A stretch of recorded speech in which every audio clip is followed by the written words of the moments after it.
Chers compatriotes, mesdames et messieurs, depuis hier soir, il nous a été donné de constater avec amertume qu'un groupe d'individus sème la terreur sur les voies publiques, troublant profondément l'ordre public par l'usage des armes blanches, des objets contondants et autres, en dépit de l'interdiction formelle par les autorités en charge du maintien de l'ordre public. Conformément aux principes directeurs qui gouvernent l'exercice des libertés et droits en République de Guinée, sous prétexte de manque de dialogue politique et social. Or, il est établi de manière formelle et de notoriété publique que le Comité national de rassemblement pour le développement, CNRD, et le gouvernement ont toujours privilégié le dialogue interguinéen avec l'apport constant de la CEDEAO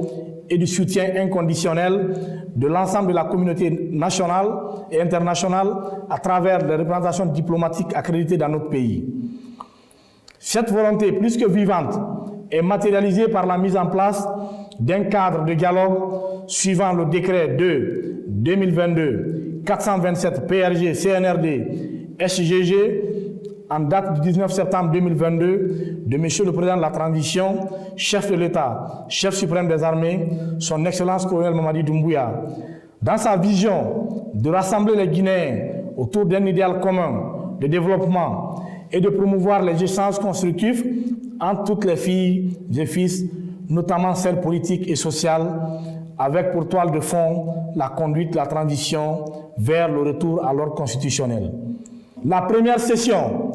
de ce cadre de dialogue s'est tenue du 24 novembre au 15 décembre 2022 sous la responsabilité de 3 de nos compatriotes guinéennes en qualité de facilitatrices, qui n'ont ménagé aucun effort pour appeler tous les acteurs à se mettre autour de la table pour discuter de la conduite de la transition.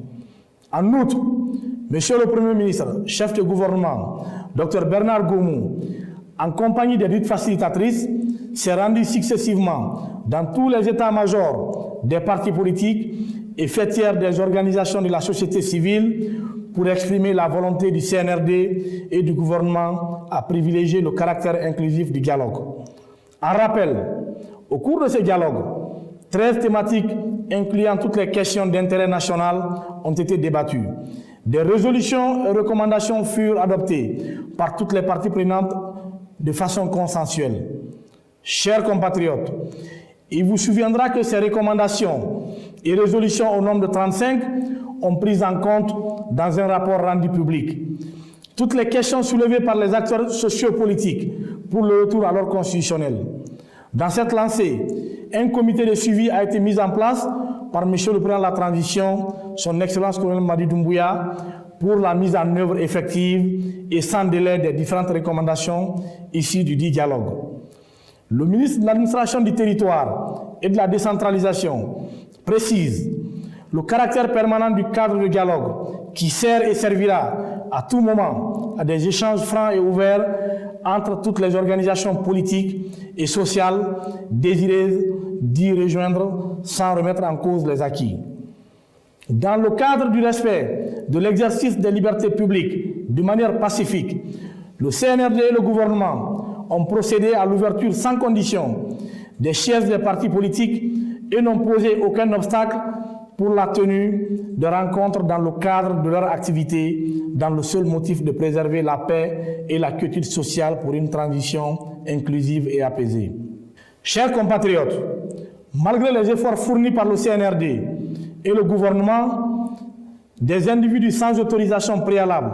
ont organisé une guérilla urbaine dans la nuit du 15 et ce jour 16 février 2023 dans certains quartiers du Grand Conakry, empêchant les citoyens à vaquer librement à leur activité quotidienne. Les violences volontairement perpétrées par ces hors-la-loi sur des citoyens et leurs biens, sur des enfants mineurs, sur des femmes, ainsi que sur des forces de l'ordre ont eu pour conséquence ci-après 8 citoyens blessés à la suite des altercations entre forces de maintien de l'ordre et des adolescents poussés par les commanditaires de la guérilla, 20 agents des forces de l'ordre, policiers et gendarmes, blessés dont 7 graves en soins intensifs. Plusieurs véhicules des forces de l'ordre et de certains citoyens détruits ou détériorés par des manifestants violents. Au regard des menaces de plus en plus grandissantes, mettant en péril l'intégrité physique des citoyens, la préservation des biens, tant publics que privés, nous avons pris la responsabilité légale par réquisition numéro 077 MATD CAP 2023 en date du 15 février 2023 de solliciter le concours des forces armées pour appuyer les forces de police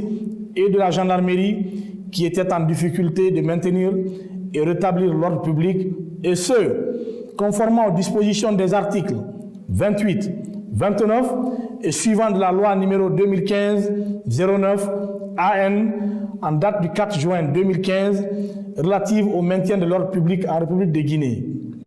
Le ministre de l'Administration du Territoire et de la Décentralisation, garant de l'ordre public, mettra tout en œuvre pour assurer la quiétude sociale, la paix et permettre aux citoyens de vaquer librement à leur occupation sans aucun abus et dans les limites prévues par la loi. Le ministre de l'Administration du Territoire et de la Décentralisation